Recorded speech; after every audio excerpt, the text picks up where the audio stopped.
Question number 8. Using joint probability table below, calculate the correlation between stock and index. Irksome job. Correlation. And they have not given us much data about, like, okay, so correlation. First, we know how to read a joint probability table.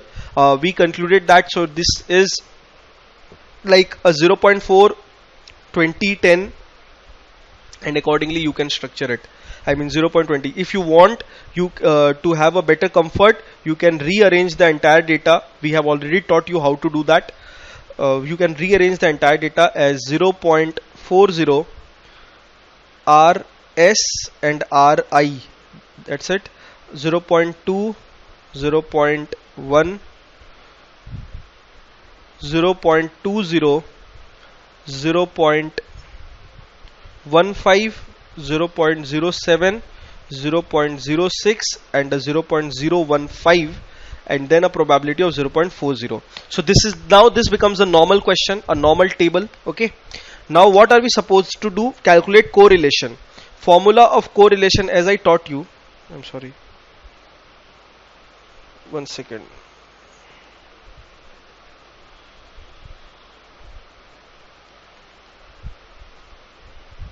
Okay, now formula of correlation is that I taught you. R is equals to cov xy by hd of x into hd of y. We can use calculator to get hd of x and hd of y. However, we can't get covariance when probability is given. So that we have to go about manually. So let's first calculate what we can with calculator. Let's plug in RS first. So second data, second clear work.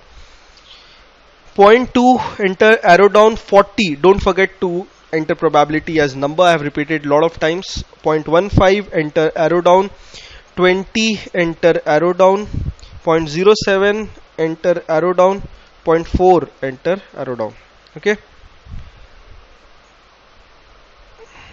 second 7, let me check. 40, 15, 20, 0.07, 40, enter arrow down. Second stat, arrow down, x mean. I will need x mean, because to calculate covariance I will need x mean also. So x mean is equals to 0.138 and HDX is equals to 0.058.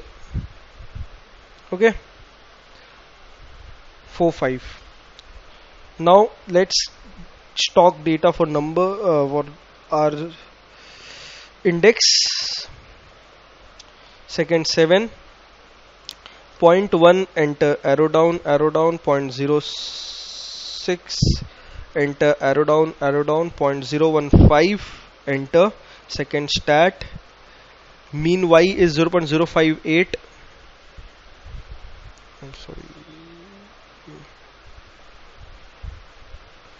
y mean is 0.058 and HDY is 0.038. Correct? So we got the HDX, we got the HDY. Now the only thing pending is cov xy.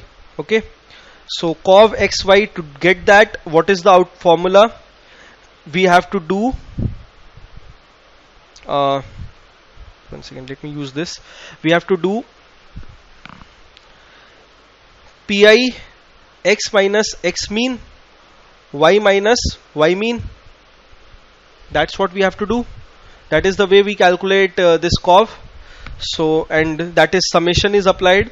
So 0.40 into 0.20 minus 0.138 into 0.10 minus 0.058. This entire set is one calculation. We have to perform it three times. For second one, 0.20 into 0.15 minus 0.138 into 0.06 minus 0.038 58. That is also done, plus for the third time 0.40 into 0.07 into minus 0.138 and 0.015 minus 0.058. Okay, so if you solve this equation and then you put the value over here of all the three, the two we have already known and the third one, then you will be able to get the outcome. It's already calculated. I will not waste time in calculating it. So the answer is A, and you can see it on your calculator screen. The main purpose was to show you how to structure this entire story. So if one fine day you are given an exam, just a second. Okay, it's not the. So one fine day, if you are given an exam that we have to calculate covariance, then you should not be stuck. You should know it. Also, no need to create that table manually which you have created. That was for note purposes, so that when you go ahead and go back to my notes for revision, you get entire thing in tidy manner. However, obviously in exam it is a MCQ exam, so there is no need of showing a presentation, a flowery presentation out there. So it's like simply structure it, calculate it quickly, and then go about it and complete it. Okay, so this is the way we have done it, and this is the way it's already calculated. The outcome, if you use your calculator for what we have done, the outcome will be 0.00222, and if you solve the solution, get the solution by putting the values, then you get a 0.996. Okay.